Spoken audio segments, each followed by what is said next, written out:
श्रीमद् भगवद गीता अध्याय संख्या 7 श्लोक संख्या 17, 18 और 19। Chapter 7 verse 17, 18 and 19। 17वां श्लोक पढ़ता हूँ। तेषां ज्ञानि नित्युक्त एक भक्ति ही विशेष्यते प्रिय ही ज्ञानिन अत्यर्थम अहम स च मम प्रिय। अनुवाद में लिखते हैं श्रील बहुपाद, इनमें से जो परम ज्ञानी है और शुद्ध भक्ति में लगा रहता है वह सर्वश्रेष्ठ है, क्योंकि मैं उसे अत्यंत प्रिय हूं और वह मुझे प्रिय है। चारों प्रकार के पुण्यात्मा जिनकी चर्चा हुई है, चारों लोग जो भगवान की शरण में जाते हैं अपने अपने अलग अलग पर्पस से, उनमें से भगवान फिर यहाँ तारीफ कर रहे हैं उसकी जो ज्ञानी है। ज्ञानी उसकी तारीफ क्या करी है? नित्य युक्त एक भक्ति विशेष थे, मतलब वो केवल एकमात्र मेरी भक्ति करता है और हर समय हर क्षण हर पल मेरे से युक्त रहता है, मुझसे जुड़ा रहता है। तो यहाँ जो है इसके तात्पर्य में श्रील प्रभुपाद लिखते हैं, भौतिक इच्छाओं के समस्त कलमश से मुक्त आर्त जिज्ञासु धनहीन तथा ज्ञानी ये सब शुद्ध भक्त बन सकते हैं, किंतु इनमें से जो परम सत्य का ज्ञानी है और भौतिक इच्छाओं से मुक्त होता है वही भगवान का शुद्ध भक्त हो पाता है। तो यहाँ बात हुई कि भगवान का शुद्ध भक्त होने के लिए भौतिक इच्छाओं से मुक्त होना चाहिए, एक कंडीशन, और दूसरी उसके पास परम सत्य का ज्ञान होना चाहिए। दो कंडीशंस फुलफिल करेगा तब वो जो है भगवान का शुद्ध भक्त बन सकता है।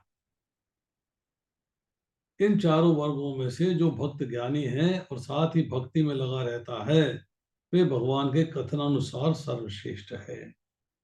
जो ज्ञानी है, ज्ञानी मीन्स जो भगवान की सेवा में लगा रहता है, भगवान के बारे में पूर्ण ज्ञान प्राप्त करके, जिसने भगवान के बारे में पूर्ण ज्ञान प्राप्त कर लिया और भगवान की सेवा में लगातार लगा रहता है, अनुकूल परिस्थिति हो या प्रतिकूल परिस्थिति हो, उसे हर जगह भगवान की लीला दिखाई देती है, हर चीज भगवत स्वरूप दिखाई देती है।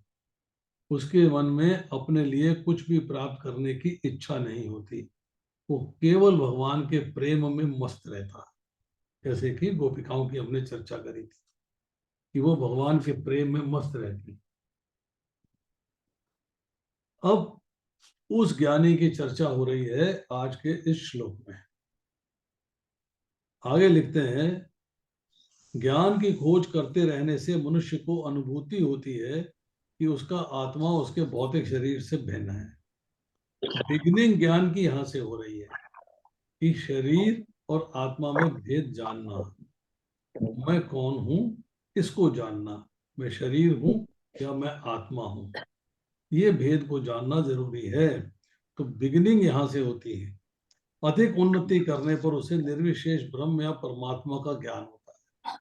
जब वो उसके बाद उन्नति करता है तब वो निराकार निर्गुण स्वरूप के माध्यम से फिर भगवान का जो चतुर्भुज रूप है हृदय में विराजमान है वहां तक पहुंचता है।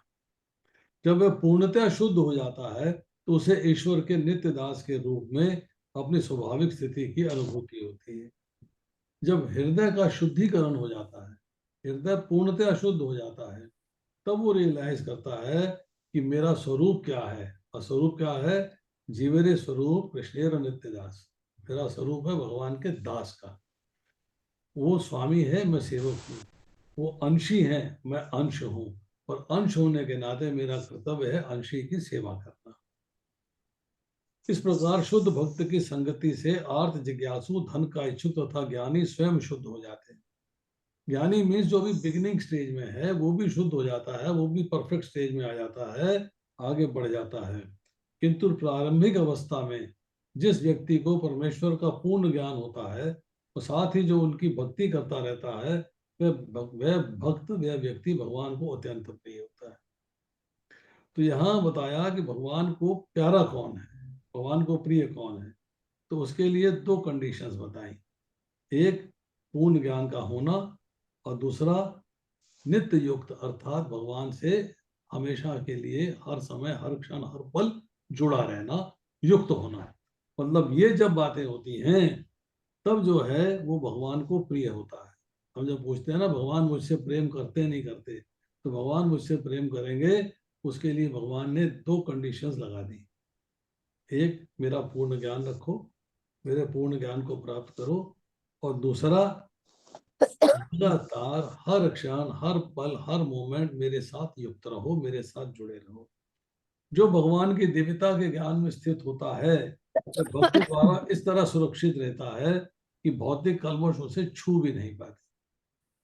मतलब अब आपको दिव्य ज्ञान की प्राप्ति हो गई, भगवान के ज्ञान की प्राप्ति हो गई, पता लग गया, आपने अपनी बुद्धि का प्रयोग किया, आर्ट ऑफ डिस्क्रिमिनेशन यूज करी, मुझे कहाँ जाना है, मैं कहाँ से आया हूँ और मुझे कहाँ जाना है, मेरा लक्ष्य क्या है, मेरा उद्देश्य क्या है, मेरा ध्येय क्या है।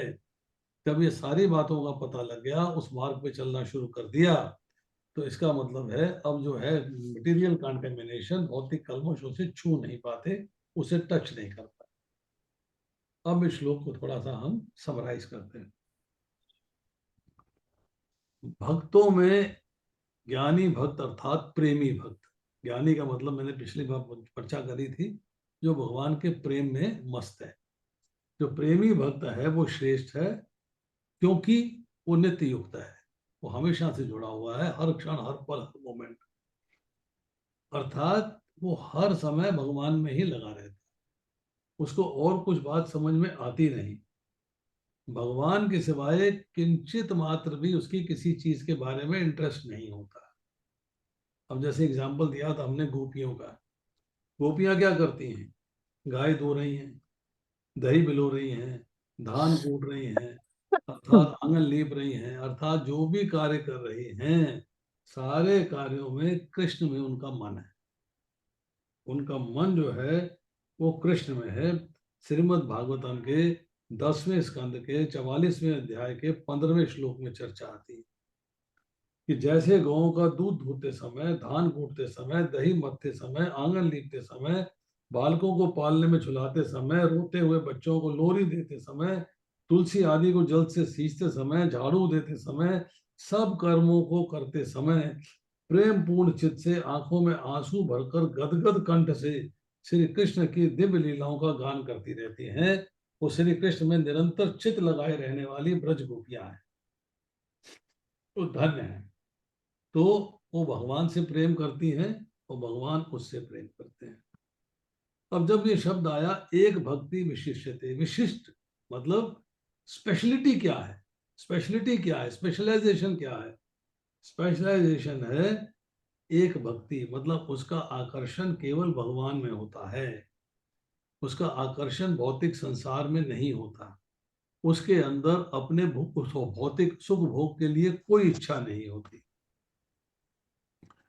दूसरों में इच्छाएं उत्पन्न होती हैं, पूर्ण करने का प्रयास करते हैं, भगवान के पास जाते हैं।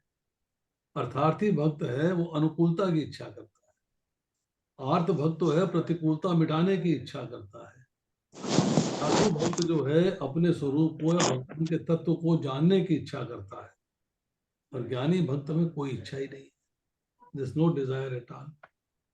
तो भगवान कहते हैं कि ज्ञानी भक्तों को, मतलब जो प्रेमी भक्त हैं मेरे, उनको मैं अत्यंत प्यारा हूँ, इसीलिए मुझसे प्रेम करते हैं, वो अपने आप को मुझे समर्पित कर देते हैं, उनकी अपनी कोई इच्छा नहीं है, मेरे प्रति प्रेम की इच्छा है बस, और इसलिए वो मुझे प्यारा है, वो मुझे प्रिय है,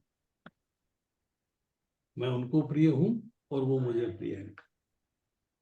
अब एक्चुअली में क्या है कि मम है वंश जीव लोके जीव भूत सनातनी, जीव भगवान का अंश है, तो पिता को पुत्र प्यारा होता है, स्वाभाविक तौर पे पिता को अर्थात भगवान को सारे प्यारे हैं, क्योंकि भगवान के प्यार में कुछ स्वार्थ नहीं है।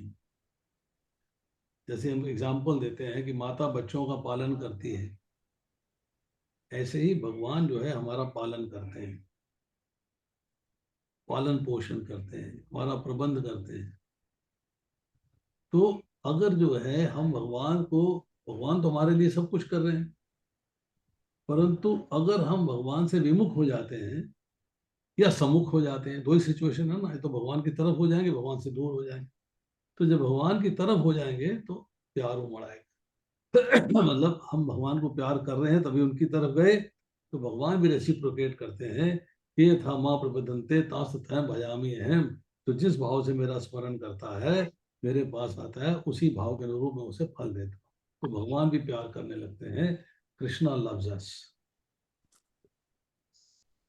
अब आती है श्लोक संख्या 18। उदारा सर्वे एवेते ज्ञानी तु आत्मा एव मे मतम्। आस्थिता साहि युक्तात्मा माम एव अनुत्तमां गतिम्। निस्संदेह ये सब उदार चेता व्यक्ति हैं, किंतु जो मेरे ज्ञान को प्राप्त है उसे मैं अपने ही समान मानता हूँ। वह मेरी दिव्य सेवा में तत्पर रहकर मुझ सर्वोच्च उद्देश्य को निश्चित रूप से प्राप्त। अब भगवान ने यहाँ बता दिया कंडीशन क्या, कि निश्चित रूप से मुझे प्राप्त करना है, तो उसके लिए कंडीशन क्या है कि मेरे ज्ञान को प्राप्त होना और मेरी दिव्य सेवा में तत्पर रहना। दो कंडीशंस बता दी, मेरे को मानना, मेरे को जानना, मेरे को समझना, अर्थात मेरा पूर्ण ज्ञान रखना। तो बात पिछले श्लोक में भी कही, इसमें भी कह रहे हैं, और मेरी दिव्य सेवा में तत्पर रहना, हमेशा मेरी सेवा नित्य युक्त, मेरे साथ हमेशा जुड़े रहना, मेरी सेवा में लगे रहना। अब इसका तात्पर्य पढ़ते हैं। ऐसा नहीं है जो कम ज्ञानी भक्त हैं भगवान को प्रिय नहीं है। भगवान कहते हैं सभी उदार चेता हैं, चाहे जो भी भगवान के पास किसी भी उद्देश्य से आए वे महात्मा कहलाता है।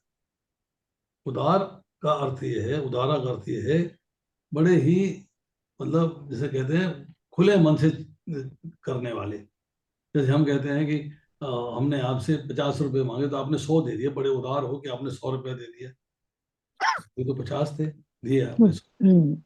तो हम कहते हैं कि आप बड़े उदार हो कि हमने कुछ मांगा और आपने कुछ दे दिया। तो यहाँ कह रहे हैं कि चाहे भगवान के पास किसी भी उद्देश्य से आए वे महात्मा कहलाता है। जो भक्त भक्ति के बदले कुछ लाभ चाहते हैं उसे भगवान स्वीकार करते हैं, क्योंकि इससे स्नेह का विनिमय होता है।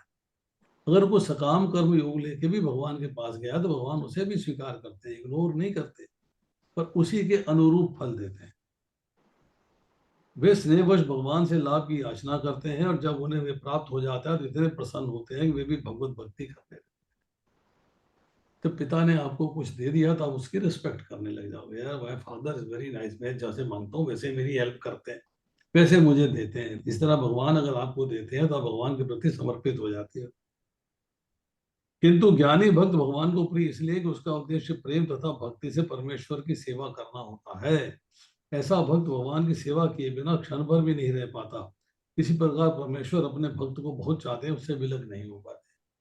अब ज्ञानी भक्त की एक क्वालिटी होगी स्पेशल जो हमने पीछे पढ़ी, कि वो भगवान की सेवा करता है, भगवान के प्रति समर्पित रहता है, परंतु भगवान से कुछ मांगता नहीं है, भगवान से कुछ डिजायर नहीं करता, सिर्फ सेवा करता है, भक्ति करता है, और हर क्षण हर पल हर मोमेंट सेवा में व्यस्त रहता है। तो भगवान उससे विलग नहीं रह पाते हैं, उसके साथ रहते हैं, उसको बहुत चाहते हैं। श्रीमद् भागवत नवां स्कंद 4 अध्याय और 68वें श्लोक में भगवान कहते हैं, साधु हृदयमहम साधु नाम हृदय तो अहम मद्यन्ते न जानन्ति नाहम तेभ्यो मनागपि। भक्तगण सदैव मेरे हृदय में वास करते हैं और मैं भक्तों के हृदय में वास करता हूँ।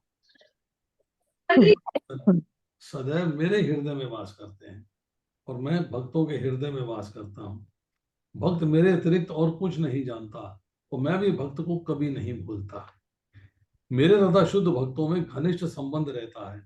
ज्ञानी शुद्ध भक्त कभी भी आध्यात्मिक संपर्क से दूर नहीं होते, अतः वह मुझे अत्यंत। शुद्ध भक्त जो ज्ञानी है वह आध्यात्मिक संपर्क अर्थात मेरे ज्ञान से, मेरे को मानने से, मेरी सेवा से कभी भी दूर नहीं होते, इसलिए वो मुझे अत्यंत प्रिय है। हम देखिए, ये सारे के सारे भक्त जो हैं उदार हैं। उदार का मतलब ये है कि मैंने जैसे आपको बताया कि खुले मन से, बिना किसी चिंता के, बिना किसी रिक्वायरमेंट के, बिना किसी इच्छा के मेरी सेवा में लगे रहते हैं। जैसे कि चौथे अध्याय के 11वें श्लोक की मैंने चर्चा करी थी कि भक्त जो है जिस प्रकार से मेरी शरण लेते हैं उसी प्रकार मैं उनकी भजन करता हूँ। आई रेसिप्रोकेट, मैं उसको रेसिप्रोकेट करता हूँ। भक्त भगवान को चाहते हैं तो भगवान भक्त को जाते हैं, परंतु भगवान आपके हृदय में विराजमान है, उनका संबंध जुड़ा हुआ है, पर दिखने के मात्र से जो सृष्टि में दिखाई दे रहा है उसके हिसाब से भक्त ने पहले संबंध जोड़ा है। भगवान का संबंध अदृश्य है, दिखाई नहीं दे रहा, पर भक्त ने संबंध जोड़ा है, और जिसने पहले संबंध जोड़ा है वो उदार है। अभी भगवान से कुछ मिला नहीं है और फिर भी संबंध जोड़ा हुआ है, इसलिए वो उदार है। मतलब ये है कि भगवान संबंध जोड़े या ना जोड़े, भक्त इसकी परवाह नहीं करता। भक्त परवाह नहीं करता, उसने तो अपने आप को समर्पित कर दिया है, गोबू और दूं बेटा। इसलिए वो उदार है। अब दूसरी बात, जो लोग देवताओं की, आगे 20वें श्लोक में देवताओं की बात शुरू हो जाएगी। जो लोग देवताओं के भक्त हैं, देवताओं की सकाम भाव से विधि पूर्वक पूजा करते हैं, यज्ञ करते हैं, दान देते हैं, तप करते हैं, कर्म करते हैं, अब देवताओं को उनकी कामना के अनुसार उनको फल देना पड़ता है, क्योंकि देवता जो है अहित और हित नहीं देखते, पूजा करी है फल लो बस। और भगवान उचित समझे तो फल देते हैं कर्मानुसार, नहीं तो नहीं देते। अर्थात अगर भगवान देते हैं आपको और भक्ति उस देने से बढ़ती है तो भगवान अवश्य देंगे, पर अगर जो है उससे कामना की पूर्ति होती है और भक्ति नहीं बढ़ती है तो कर्म फल में है तो मिलेगा, कर्म फल में नहीं है तो नहीं मिलेगा। अब भक्त जो है वो कामना की पूर्ति हो या ना हो फिर भी भगवान का भजन करते हैं। भौतिक कामनाएं हैं, नो डाउट, अभी उस लेवल पे नहीं आए कि कामना शून्य हो जाए, अभी कामना है, परंतु कामना पूरी हुई है या नहीं हुई है फिर भी भजन कर रहे हैं, ये उनकी उदारता है। उसके बाद संसार के भोग बड़े सुखदायी दिखाई देते हैं, बड़ा आनंद आता है, बड़ा सुख मिलता है, और भगवान के भजन में प्रत्यक्ष सुख जल्दी दिखाई देता नहीं। फिर भी संसार में जो सुख दिखाई दे रहा है, जो प्रत्यक्ष है, उसको छोड़कर, अर्थात भोग भोगने के वो संग्रह करने को छोड़कर वो भगवान का भजन करते हैं, ये उनकी उदारता है। अब भगवान के दरबार में जाके जो मांगता है, जो धन चाहता है, दुख दूर करना चाहता है, कम से कम भगवान के पास आया तो सही, भगवान से उसने प्रार्थना तो करी, भगवान के पास उसने आरती करी, पुकार लगाई, तो उसको भी भगवान उदार कहते हैं। यस। तो लास्ट में क्या है कि वो भक्त जो है केवल भगवान से कामना पूर्ति चाहता है, वो देवताओं के पास कामना पूर्ति के लिए नहीं जाता, केवल भगवान से कामना पूर्ति चाहता है, इसलिए जो है वो उदार है। तो भगवान ने कहा कि उदार शब्द जो है उसके बहुत सारे मीनिंग्स आ जाते हैं। वो भक्त उदार है, उदार चेता, मतलब उदार है क्योंकि वो मेरी दिव्य सेवा में तत्पर रहता है, और उसका रिजल्ट क्या होता है, मेरे धाम आने के उद्देश्य को प्राप्त करता है। अब आती है श्लोक संख्या 19, बहुत इंपॉर्टेंट श्लोक है। बहुनाम जन्म नाम अंते ज्ञानवान माम प्रपद्यते वासुदेव सर्वमिति स महात्मा सुदुर्लभा। अनेक जन्म जन्मांतर के बाद जिसे सचमुच का ज्ञान होता है वह मुझको समस्त कारणों का कारण जानकर मेरी शरण में आता है, ऐसा महात्मा अत्यंत दुर्लभ होता है, वेरी रेयर सोल। कौन है दुर्लभ? महान आत्मा, आत्मा दुर्लभ है। कौन सा है? एक जिसे सचमुच का ज्ञान हो गया, पता नहीं कितने जन्मों के बाद हुआ है वो नहीं जानते, पर जिसे सचमुच का ज्ञान हो गया, पहला।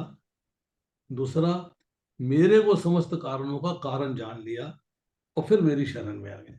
3 कंडीशंस बताई। सचमुच का मतलब भगवान के बारे में पूर्ण ज्ञान का हो जाना, समस्त कारणों का कारण जान लेना, और फिर भगवान की शरण में चले जाना। ऐसा महात्मा दुर्लभ है, इज ए रेयर सोल। अब इसके तात्पर्य में प्रभुपाद क्या लिखते हैं? भक्ति या दिव्य अनुष्ठानों को करता हुआ जरीब अनेक जन्मों के पश्चात इस दिव्य ज्ञान को प्राप्त कर सकता है। अभी भी हम देखते हैं समाज में लोगों का इंटरेस्ट नहीं है। भगवत गीता डिस्ट्रीब्यूट करते हैं, भगवत गीता बांटते हैं, तो वो उसको ले जाके जो है अपनी अलमारी में रख देते हैं।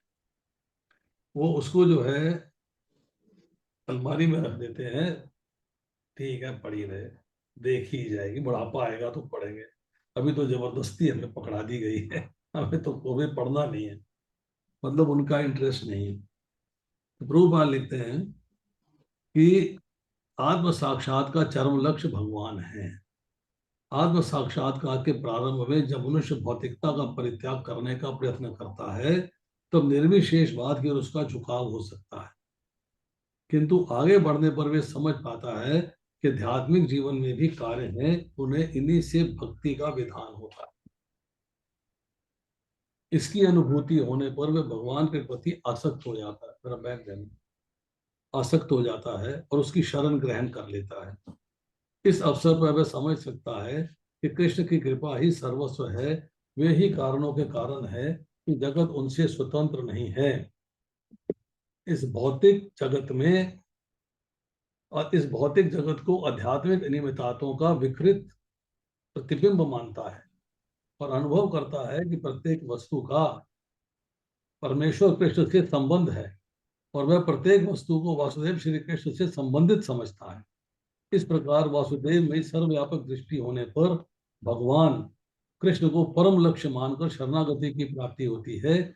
ऐसे शरणागत महात्मा दुर्लभ है। और निकालना खाली कर दे उसको। ऐसे शरणागत महात्मा दुर्लभ है। मतलब यहाँ पे कहा जा रहा है कि कृष्ण की कृपा ही सर्वस्व है और वही सब कारणों के परम कारण। सब कारणों के परम कारण ईश्वर परमा कृष्णा सच्चिदानंद विग्रह अनादि आदि गोविंदम सर्व कारण कारणम। सब कारणों के परम कारण भगवान कृष्ण है। अब ये जगत, ये भौतिक सृष्टि उन्हीं की अध्यक्षता में कार्य करती है, कोई स्वतंत्र नहीं है ये।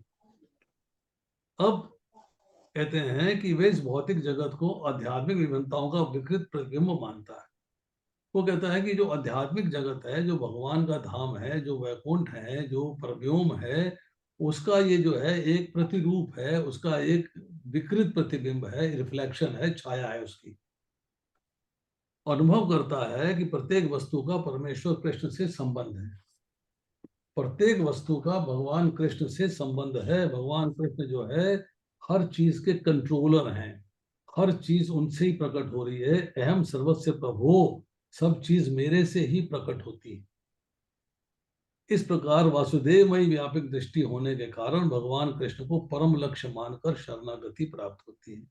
जब आप ये जान लेते हो वासुदेवम सर्वम इति, कि सब कुछ वासुदेव है, सब कारणों के परम कारण है, सब कुछ उनसे उद्भूत हो रहा है, जब आप ये बात जान लेते हो, फिर आपका मन करता है उनकी सेवा में और लगने का, और लगने का, और लगने का, और अल्टीमेटली आप शरणागति में चले।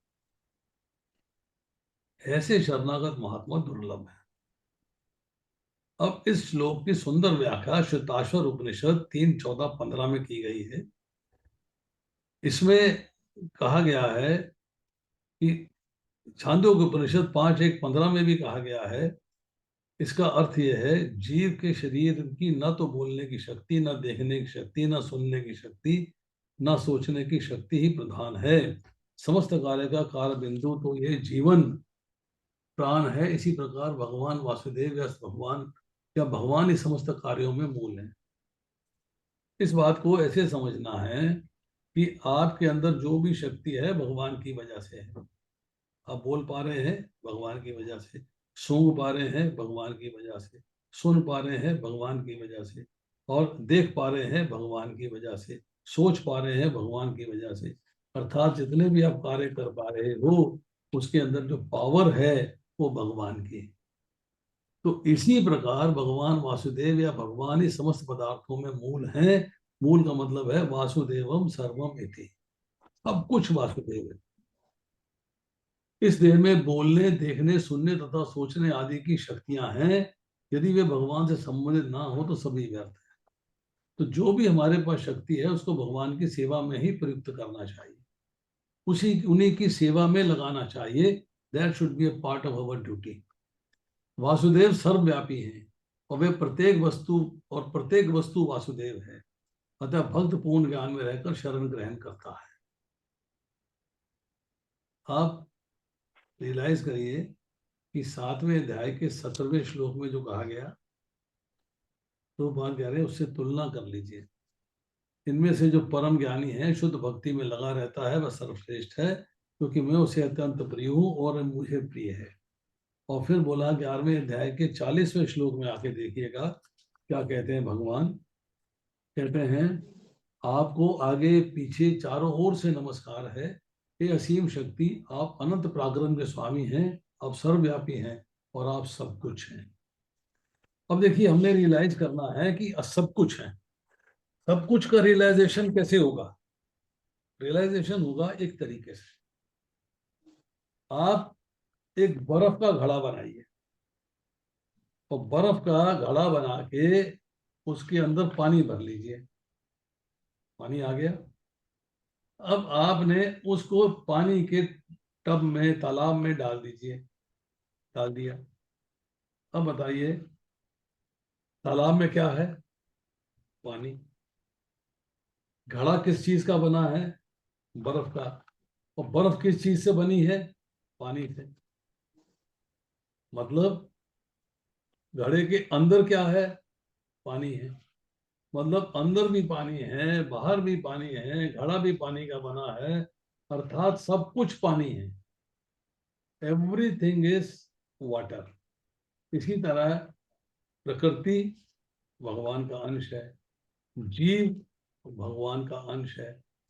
भगवान अपने आप को प्रकट करते हैं तो भगवान का प्राकट्य है, तो भगवान है। मतलब सब कुछ जो है वो भगवान है। Everything is Krishna. तो वासुदेवम सर्वमिति को इस लेवल पे समझा जाएगा कि सब कुछ जो है भगवान है, भगवान के सिवाय कुछ नहीं। अब देखिए आप, अब हम समझने का प्रयास करते हैं थोड़ा सा और।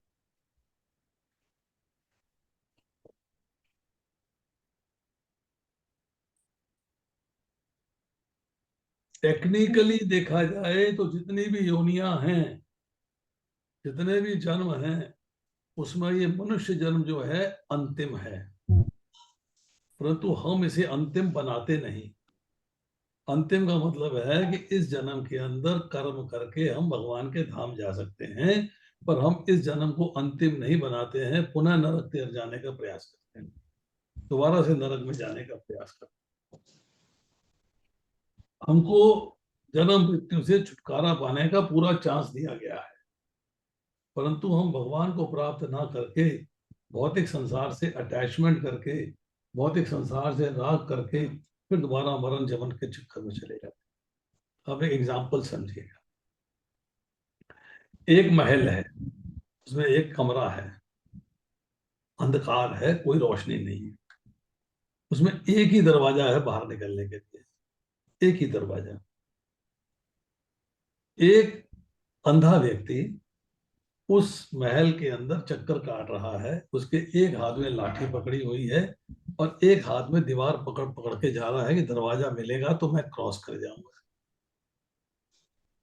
दरवाजे तक पहुंचा तो सर में खुजली हुई, दरवाजा पार हो गया।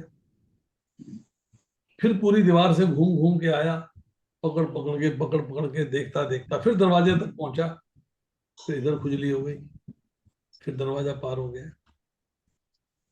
फिर घूम के आया दरवाजे के पास, फिर यहाँ खुजली हो गई, फिर निकल गया पार। मतलब उसे जो है खुजली हो रही है सर के अंदर, बदन के अंदर, और वो खुजाने के चक्कर में दरवाजा मिस कर जाता है। अब उसको अपने पे लगाइए। हम इस भौतिक संसार से निकलने का प्रयास करते हैं, पर भोगों की खुजली हो जाती है। भोग हम पे हावी हो जाते हैं, आकर्षित कर जाते हैं, भगवान से विमुख हो जाते हैं, फिर दोबारा से जन्म जन्म और मरण के चक्कर में पड़ जाते हैं। फिर प्रयास किया, फिर यही भोगों की खुजली, फिर प्रयास किया, फिर भोगों की खुजली। अर्थात हम जो है इससे बाहर निकल ही नहीं पाते, फंस जाते हैं इसके अंदर। अब मनुष्य योनि मिली है, भगवान कहते हैं कि कम से कम मनुष्य तो बनो। तुम जो है मनुष्य ना बन के नरक की ओर जा रहे हो। क्यों भाई? क्योंकि आपका इंटरेस्ट नहीं है। भौतिक संसार बहुत आकर्षित करता है, भौतिक प्रकृति ने आप पे कब्जा किया। मेरी प्राप्ति का आपके पास पूरा अधिकार है, परंतु आप फिर भी अधम गति की ओर चले जाते हैं। अब शास्त्र में लिखते हैं कि मनुष्य जीवन जो है वो किस लिए मिला है? अपना कल्याण करने के लिए। और मेरा कल्याण क्या है? प्रेम प्राप्त करके भगवान के धाम जाना। अब विषयों का भोग करना या स्वर्ग की प्राप्ति मेरा कल्याण का लक्ष्य नहीं है, मेरा कल्याण नहीं है इसमें, कि फिर मुझे दोबारा से शरीर धारण करना ही पड़ेगा, उसके बिना चारा नहीं है। अब संपूर्ण जन्मों का आरंभ, बिगनिंग, मनुष्य जन्म से हुई। अब मनुष्य जन्म के अंदर आपने जो है कर्म किए, कर्म किए, पाप किए, तो आपको जो है 84 लाख योनियां भोगनी पड़ी, नरकों में भी गए, फिर भी सारे समाप्त नहीं होते, कुछ बाकी रह जाते हैं। वो कैसे जाएंगे? भगवान की भक्ति से। भगवान की भक्ति करेंगे। चौथे अध्याय के 37वें श्लोक में कहते हैं कि ये ज्ञान रूपी अग्नि समस्त प्रकार के कर्म फलों को जला के भस्म कर देती है। परवर्ती भी और पूर्ववर्ती भी, दोनों तरह के कर्म फल समाप्त हो जाते हैं। अब गीता में जगह जगह उल्लेख आया है कि मनुष्य को भगवान की प्राप्ति का अधिकार है। वर्तमान में, आज की कंडीशन में, दुराचारी से दुराचारी, पूर्व जन्म के पापों के कारण नीच योनि में जन्मा हुआ भी भगवान का आश्रय लेकर, भगवान की भक्ति कर कर भगवान के धाम जा सकता है। ये चर्चा हम करेंगे 9वें अध्याय के अंदर जाके। जब 9वें अध्याय में जाएंगे तो भगवान जो है वहां पर कहते हैं कि यदि कोई जघन्यतम कर्म भी करता है किंतु वह भक्ति में रत रहता है तो उसे साधु मानना चाहिए, क्योंकि वह अपने संकल्प में अडिग रहता है। वह तुरंत धर्मात्मा बन जाता है, स्थायी शांति को प्राप्त करता है। एक कुंती पुत्र, दृढ़ होकर घोषणा कर दो कि मेरे भक्त का कभी विनाश नहीं होगा। एक बार जो लोग मेरी शरण ग्रहण करते हैं, वे भले ही निम्न जन्मा हो, भले ही स्त्री हो, भले ही वैश्य व्यापारी हो, भले ही शूद्र हो, ये भी परम धाम को प्राप्त होते हैं। भगवान ने परम धाम को प्राप्त होने की कंडीशन सबके लिए दे दी। Everybody can get it. Conditions apply कि भगवान का आश्रय लेना। कंडीशंस अप्लाई कि मन में भगवान होने चाहिए और कोई नहीं होना चाहिए। कंडीशंस अप्लाई अनन्य चेता, तुम्हारे चिंतन में मेरे सिवाय कोई होना नहीं चाहिए। तो भगवान का आश्रय लेना है। अब जैसे बताया कि प्रथम जन्म भी मनुष्य का है और अंतिम जन्म भी मनुष्य का है, कि भगवान का संकल्प है कि मेरे दिए हुए शरीर से मनुष्य को अपना कल्याण करना चाहिए। परंतु अगर वो जो है अपना कोई संकल्प नहीं करता, मतलब भौतिक भोग भोगने की, सुख भोग भोगने की, भौतिक इंद्र तृप्ति की कोई कामना नहीं रखता है, तो मेरे प्रति संकल्प करके वो मेरे धाम को आ जाता है। He can come to my abode। आपको अपना कल्याण करने की स्वतंत्रता दी है। अपना कल्याण आप भगवत धाम जाने में मानते हो या अपना कल्याण आप भौतिक सुख भोग एंजॉय करने में मानते हो, दिस इज योर चॉइस। ये आपको समझना है अपनी बुद्धि के द्वारा। अब होता क्या है कि शरीर, इंद्रियां, मन, बुद्धि तभी कार्य करेंगे प्रॉपर डायरेक्शन में जब आत्मा चाहेगी। तो जब आप चाहोगे भगवान के मंदिर जाने के लिए तो आपके शरीर आपको भगवान के मंदिर ले जाएगा।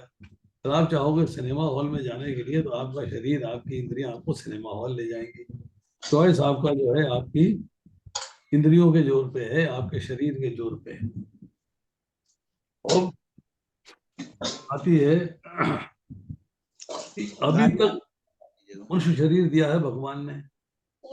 हम कहते हैं कि हम भगवान की सेवा कर रहे हैं, अब इंतजाम भी सारे भगवान करें। जैसे कि किसी के घर में आप आमंत्रित हो गए, किसी ने इनवाइट कर दिया, आप जिसने इनवाइट किया है आपके बैठने का इंतजाम करेगा, आसन पे बिठाएगा, मेज कुर्सी पे बिठाएगा, थाली देगा, प्लेट देगा, पत्तल देगा, गिलास देगा, पानी पास में रखेगा। अब कोई चिंता करे कि व्यक्ति भोजन देगा या नहीं देगा तो ये गलती है, क्योंकि उसको इनवाइट किया खाने के लिए, तो खाना तो मिलेगा ही, तो है नहीं खाना नहीं मिलेगा। तो अगर भोजन नहीं देना था तो निमंत्रण क्यों देता? निमंत्रण किस लिए दिया था? भोजन की तैयारी क्यों करता? तो ऐसे ही भगवान ने हमको मनुष्य शरीर दे दिया, उद्धार की सारी सामग्री दे दी, सत्संग दे दिया, साधु दे दिए, शास्त्र दे दिए, भगवान नाम दे दिया, हरि नाम दे दिया, सब कुछ दे दिया, तो हमारा उद्धार तो होगा ही।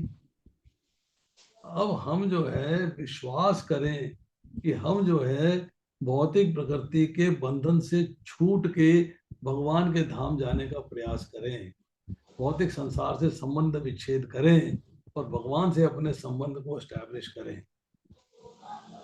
मतलब मनुष्य जीवन का फायदा उठाएं भगवान के धाम जाने के लिए। That should be our attitude and that should be our aim. हमारा ध्येय वो होना चाहिए। अगर हम वो नहीं सोच पाते हैं, इसका मतलब है हम अभी कंजूसी के प्लेटफॉर्म पे हैं कि शरीर मिला है तब भी हम उसको प्रॉपरली यूटिलाइज नहीं करते, तब भी हम उसको प्रॉपरली यूटिलाइज। अब ज्ञानवान जो ज्ञानी है उसकी जो शरणागति है वो अर्थार्थी की तरह नहीं है, आरती की तरह नहीं है, जिज्ञासी की तरह नहीं। भगवान ने ज्ञानी को अपना बताया है, अपनी आत्मा बताया है। गीता के 7वें अध्याय के 18वें श्लोक में लिखते हैं, ज्ञानी त्वमेव मे मतम। जब ज्ञानी भगवान की आत्मा हुआ तो ज्ञानी की आत्मा भगवान। अपना ऑडियो प्लीज ऑफ रखिएगा आप। अरुण कुमार पटेल का ऑडियो ऑन है, अरुण शर्मा का ऑडियो ऑन है।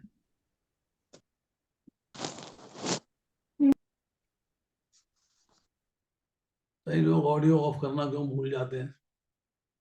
हाँ, 10 बार बात समझा दी, फिर भी नहीं समझ में आ रही।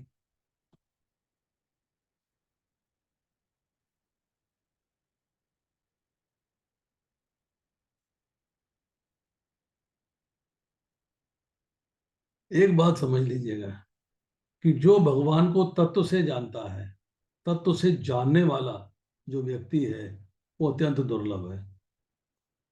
भगवान दुर्लभ है, एग्रीड, पर भगवान सुलभ नहीं है। आपके हृदय में बैठे, आप उनको पुकार लो।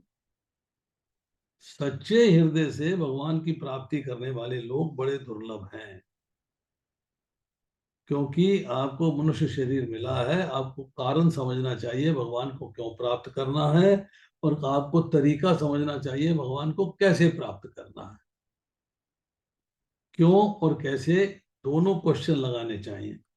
अगर आप ये नहीं लगाते हो तो आप जो है फिर मिस्टेक करते। अब सुख दुख मनुष्य को आके रिमाइंड कराते हैं कि इन वस्तुओं को भोगने स्वरूप मानकर भोक्ता बनोगे तो दुख के बाद सुख, सुख के बाद दुख आते रहेंगे और जाते रहेंगे, भोगने पड़ेंगे। इसलिए आपको समझना चाहिए कि भगवान को मैं प्राप्त करने के लिए, भगवान के धाम जाने के लिए मुझे प्रयास करना चाहिए, और मुझे उसके लिए भगवान की पूरी हेल्प मिलती है, सहायता मिलती है अगर मैं उनके प्रति समर्पित हो जाता हूं तो। समर्पण होने के बाद मुझे मिलती है बात। अब हम जो कहते हैं कि हमें भगवान के धाम जाना है और भगवान का प्रेम प्राप्त करना है, तो उसके लिए एक बिगनिंग है।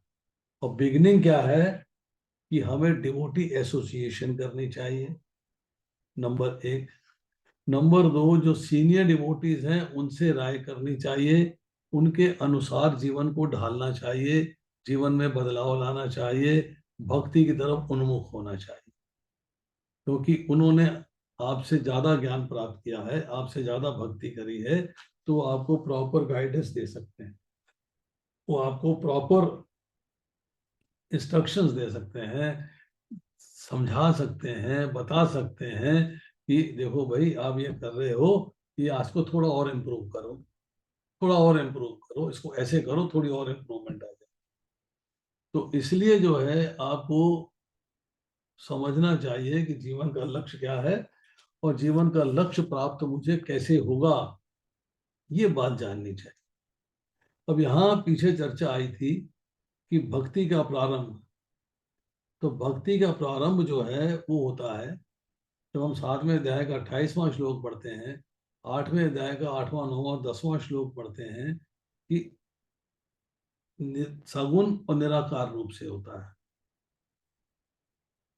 पहली बात कही द्वंद्व मोह निमुक्ता, अर्थात द्वंद्व और मोह से मुक्त होकर। अब द्वंद्व क्या है? द्वंद्व है भगवान में लगे या संसार में, डुअलिटी है। द्वंद्व है हम किस संप्रदाय में जाएं, वैष्णव संप्रदाय में जाएं, शैव संप्रदाय में जाएं, गणपत संप्रदाय में जाएं, तो समझ में आ गया कि वैष्णव संप्रदाय में जाना है, तो शैव संप्रदाय में जाके मुक्ति नहीं प्राप्त होगी, गणपत संप्रदाय में जाके मुक्ति नहीं प्राप्त होगी। मुक्ति प्राप्त करनी है तो मुकुंद की शरण लेनी है। फिर कंफ्यूजन खत्म करना है, द्वैत अद्वैत विशिष्ट द्वैत शुद्ध द्वैत अचिंत भेदाभेद सब बातें समझ के एक सही मार्ग पे चलना है कि सही मार्ग क्या है। भक्ति योग, ज्ञान योग, कर्म योग और ध्यान योग, इस मार्ग पे चलना है।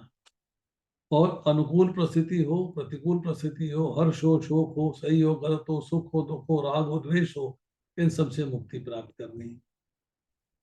जब आप उस लेवल पे आते हो, उसके बाद आप तरक्की करते हो, पर सगुण साकार लेवल पे आते, निराकार से अब साकार लेवल पे आए। तो भक्ति का आरंभ जो है ऐसे होता है। अब हम आपको जो है इसमें एक कहानी सुनाएंगे बाद में, पहले प्रश्न उत्तर कर लेते हैं। बताइए, किसी का कोई प्रश्न है तो बताएं।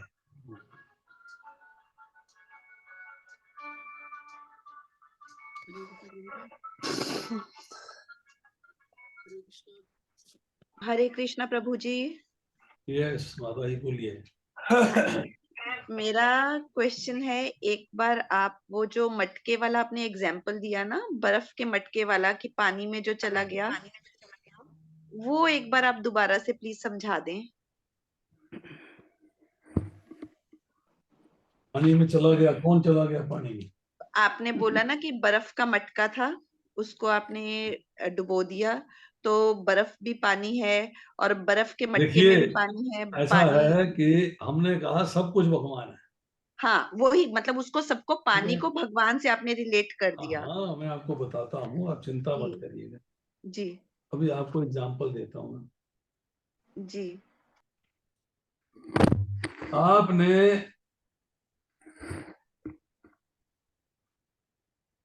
सोना खरीदा,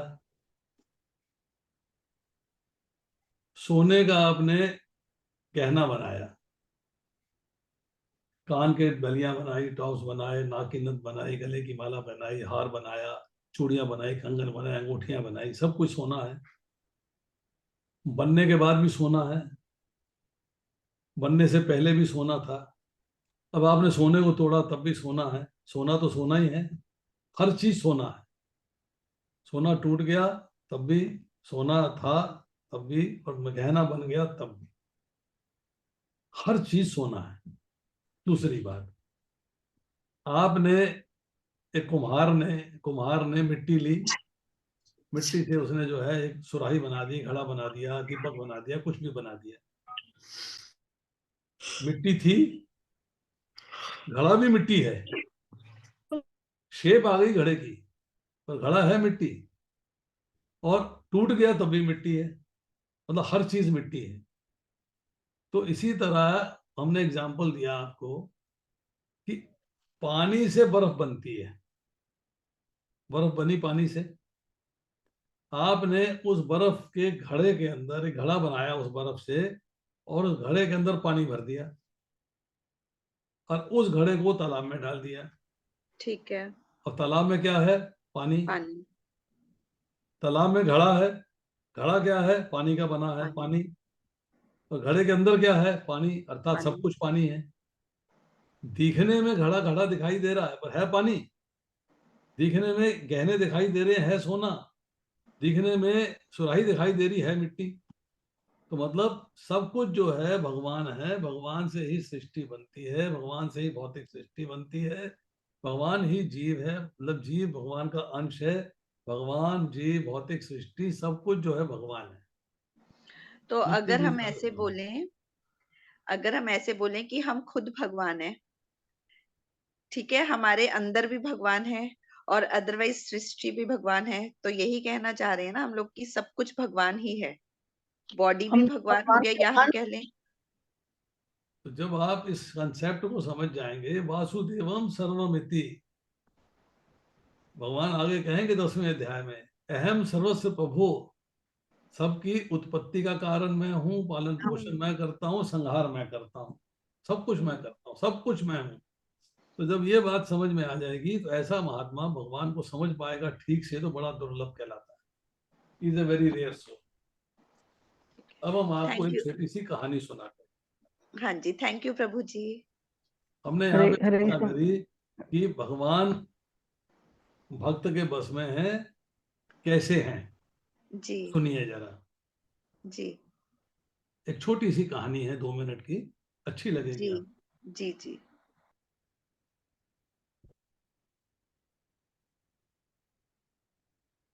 एक बार नारद जी जो है भगवान विष्णु के पास पहुंचे। भगवान ने कहा, नारद जी, तुमने सारे संसार में भ्रमण किया है, पृथ्वी पर भी गए हो, अनेक ब्रह्मांडों में गए हो, तुमने इन ब्रह्मांडों का सिद्धांत, सीक्रेट जाना क्या? तुम्हें समझ में आया कि मिस्ट्री क्या है? जहां तुम देखते हो 5 हैं, पृथ्वी, जल, अग्नि, वायु और आकाश। 5 चीजें दिखाई देती हैं। इनमें से सबसे मुख्य कौन सी है? सबसे इंपॉर्टेंट कौन सी चीज है? अब बताओ कि इस यूनिवर्स के अंदर सबसे इंपॉर्टेंट चीज क्या है? नारद जी ने कहा, सोचा, विचार किया, मन में विचार किया। उन्होंने कहा, भगवान, पृथ्वी सबसे बड़ी है। पृथ्वी सबसे बड़ी है। इतनी अट्टालिकाएं, इतने पथ, इतने महल, इतना सब कुछ पृथ्वी पे ही तो बना हुआ है। पृथ्वी से बड़ा कौन हो सकता है? भगवान कहते हैं, अच्छा एक बात बताओ कि 3/4 तो पानी है, 1/4 पृथ्वी है। जब 3/4 पानी है, तो पृथ्वी बड़ी हुई कि वो समुद्र बड़ा हुआ? कौन बड़ा है? अब नारद जी कंफ्यूज, कहते हैं, ये बात तो ठीक है कि पानी बड़ा है, मतलब समुद्र बड़ा है। ने कहा, समुद्र बड़ा है। अब उसने कहा, नारद जी ने, भगवान, पानी बड़ा है, समुद्र बड़ा है मतलब। फिर भगवान ने कहा, पर नारद जी एक बात बताइए कि एक हम कहावत सुनते हैं कि जब डेमंस ने अपने आप को पानी में छुपा लिया था, तब उनको ढूंढने के लिए एक अगस्त्य मुनि आए थे। उन्होंने सारे समुद्र का जल पी लिया था, सोख लिया था, समुद्र सूख गया था। अब ये बताओ कि समुद्र बड़ा है या वो सेज अगस्त्य मुनि बड़े हैं, कौन बड़ा है? नारद जी फिर कंफ्यूज। उसने कहा, जब उस मुनि ने, उस ऋषि ने समुद्र को सोख लिया था, तो ऋषि बड़ा हो गया। अब भगवान विष्णु कहते हैं, अच्छा अच्छा अच्छा अच्छा, अब तुम्हारे हिसाब से जो है वो ऋषि बड़े थे, हैं? नारद जी कहते हैं, हाँ भगवान, ऋषि बड़े थे। समुद्र का जल सोखना को आसान कार्य है क्या? उन्होंने सोख लिया तो बड़े हैं। तो भगवान कहते हैं, मृत्यु तो सबको आनी है। नारद जी कहते हैं, जी हाँ। बोले, उस सन्यासी, उस ऋषि को भी मृत्यु हुई, बोले हाँ। मृत्यु होने के बाद जो है वो गैलेक्सी में, ब्रह्मांड में, आकाश में एक छोटे से सितारे के रूप में स्थापित हो गए। एक सितारे के रूप में स्थापित हो गए स्काई के अंदर, आकाश में। अब तुम्हारे हिसाब से आकाश बड़ा है कि वो ऋषि बड़ा है? वो ऋषि एक छोटे से सितारे के रूप में आकाश में है, उसमें असंख्य सितारे हैं, गिनती नहीं है कोई, तो कौन बड़ा है? नारद जी फिर कंफ्यूज्ड, बोले भगवान आकाश बड़ा है। भगवान कहते हैं अच्छा अच्छा, आकाश बड़ा है। अच्छा एक बात बताओ, मैंने वामन अवतार लिया था और मैंने आकाश को अपने पग से नाप दिया था। 3 पग मैंने मांगा था बलि महाराज और से, तो मैंने आकाश को अपने पग से नाप दिया था।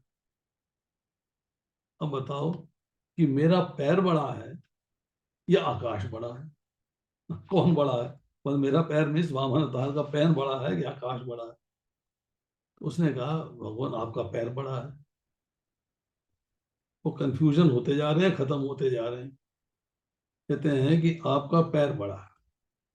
अब नारद जी ने कहा अब भगवान का पैर बड़ा है, इससे बड़ी चीज और क्या हो सकती है?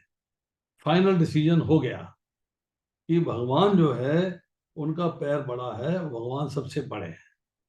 वासुदेवम सर्वमिति, सब कुछ भगवान है, सबसे बड़े हैं, उनसे बड़ा कोई नहीं है।